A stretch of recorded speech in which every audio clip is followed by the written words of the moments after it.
You're over a decade older than every other person on this list. Man, I feel younger than ever, too, man.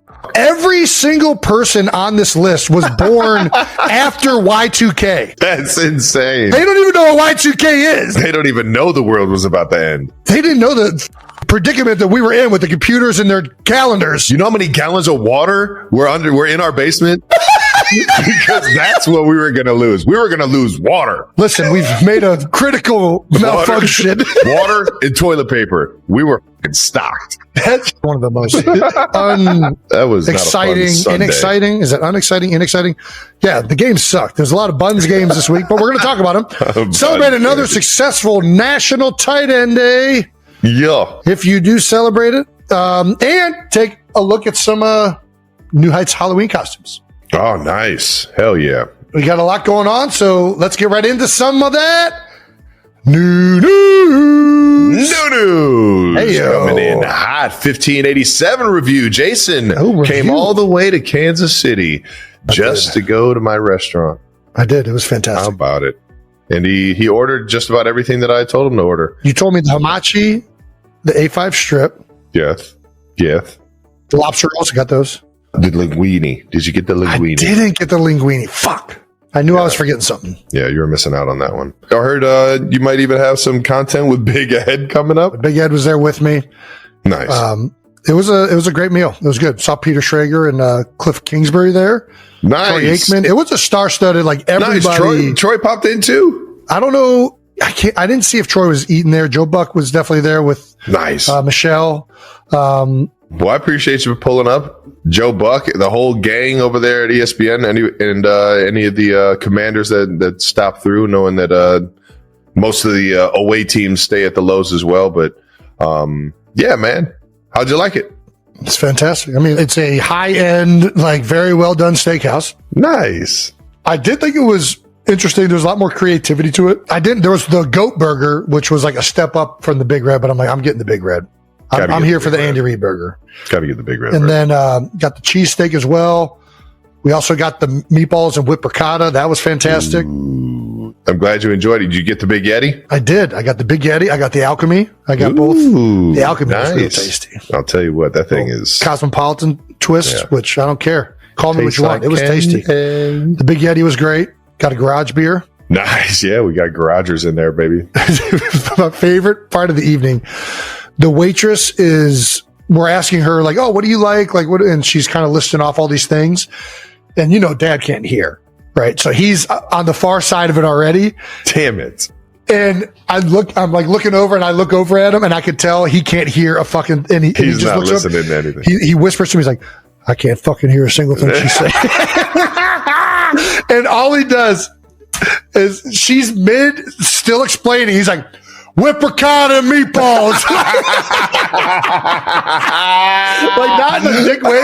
He just like blurts it out. And she's like, oh yeah, the whip ricotta is like a nice, and I'm like, oh no, he's ordering that.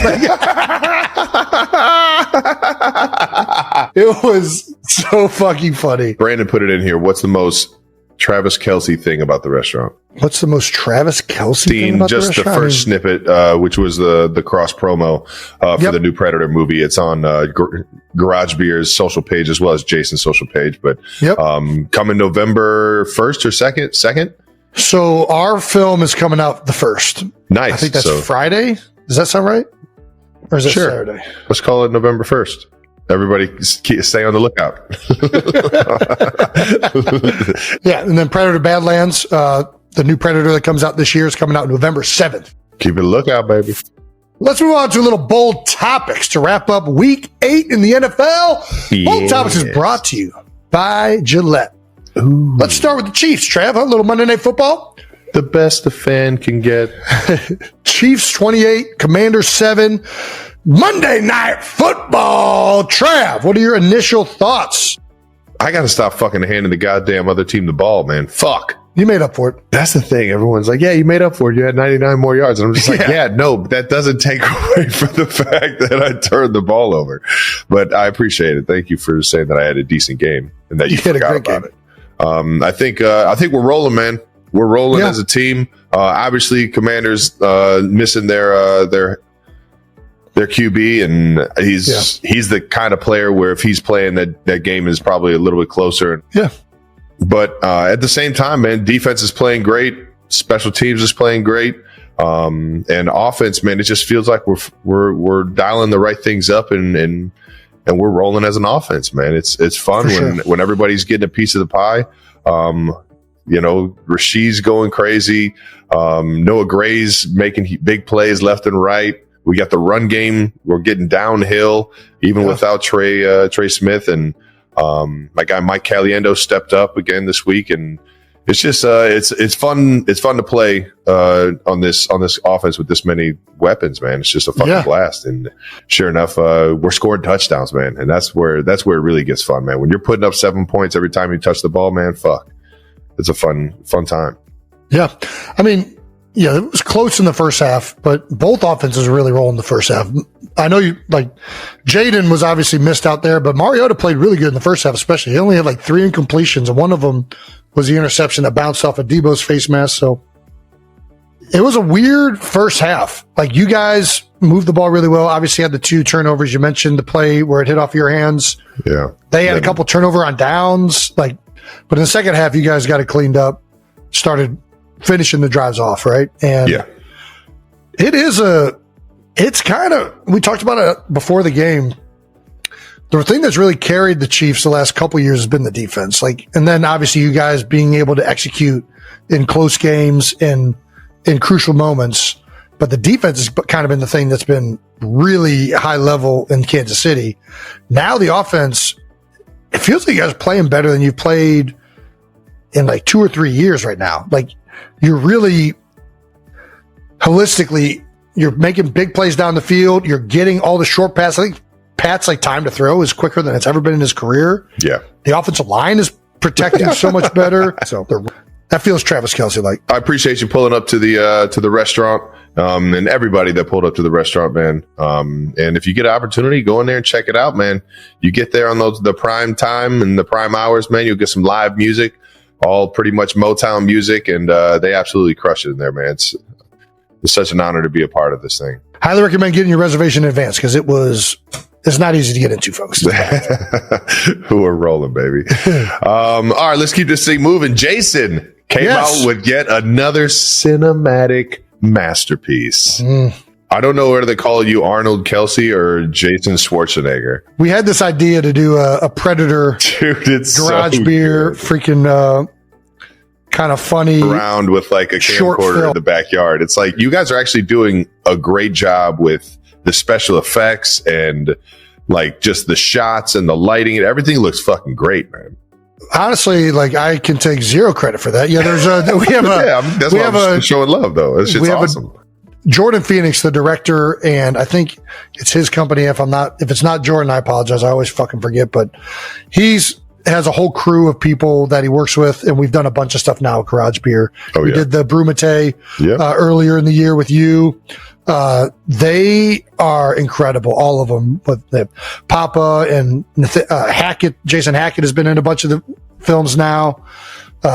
So there's a good team of people that know how to work together, and Jordan's I guess he knows so many people in the industry. Yeah, the industry. Thank you. Yeah. Where if we need sound, he's got a sound guy. If we need Week 8 wasn't just another game for the Kansas City Chiefs.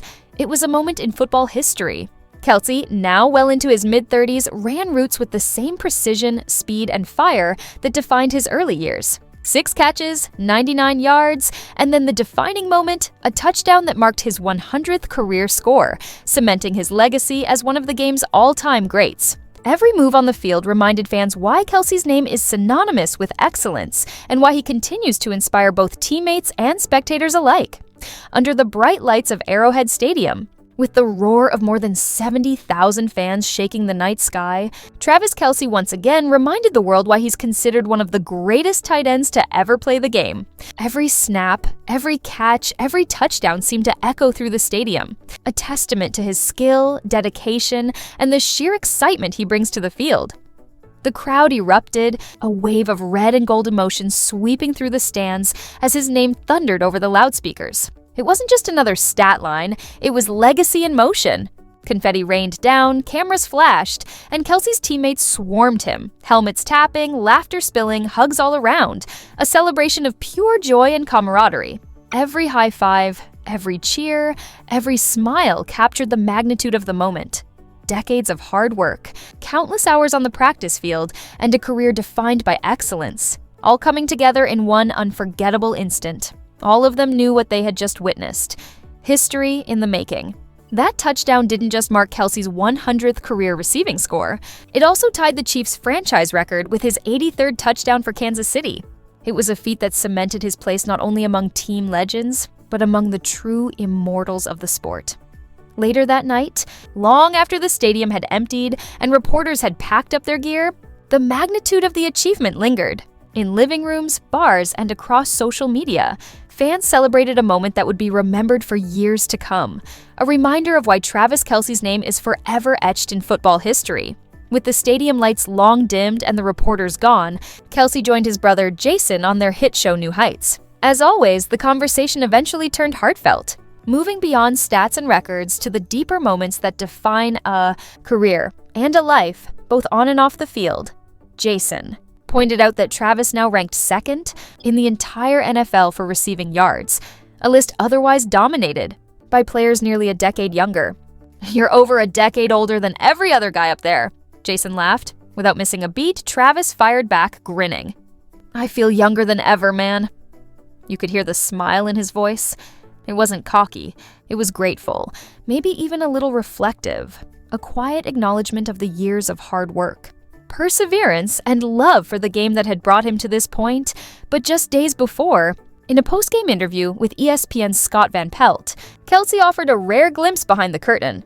When asked about the future, he paused for a moment, the weight of the question evident in his eyes. "You never know how many more of these," he began, leaving the thought lingering, a quiet acknowledgement of both the uncertainty and the fleeting nature of moments like these in a career built on decades of dedication.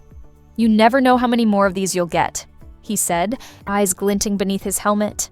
"So I'm just trying to savor every moment."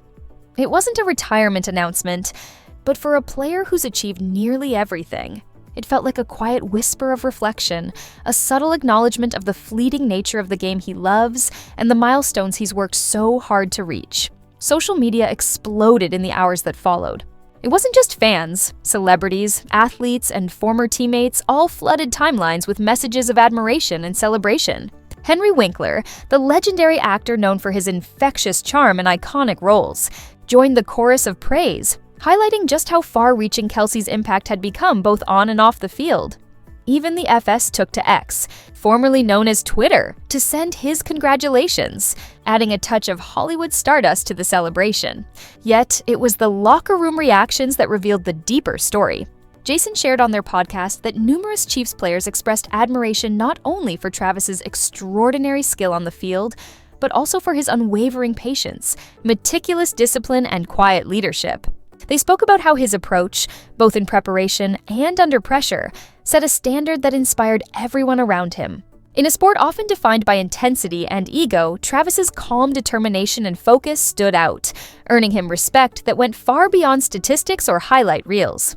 And his remarkable ability to keep the fire alive year after year. "He's the same guy every single day," one teammate said. "Always smiling, always pushing us to be better, to give everything on and off the field." That consistency, that quiet leadership, had rubbed off on the entire locker room. After a rocky start to the season, when 2 early losses had critics circling and doubts creeping in, the Chiefs had found a new spark. They rattled off 5 wins in 6 games, and it wasn't just the scoreboard that had changed. Inside the building, the energy felt different, more focused, more unified, and more driven. Every practice, every meeting, every huddle carried a sense of purpose, a shared belief that they could rise above expectations together. Travis was quick to credit the entire roster for the turnaround. "The energy's been off the charts," he told reporters, a grin breaking across his face. Everybody's getting a piece of the pie, and that makes it even sweeter. You could feel it in every practice, every huddle, every game. The chemistry was tangible, the unity unmistakable, and beneath it all, a quiet but relentless hunger for another win, another moment to prove themselves.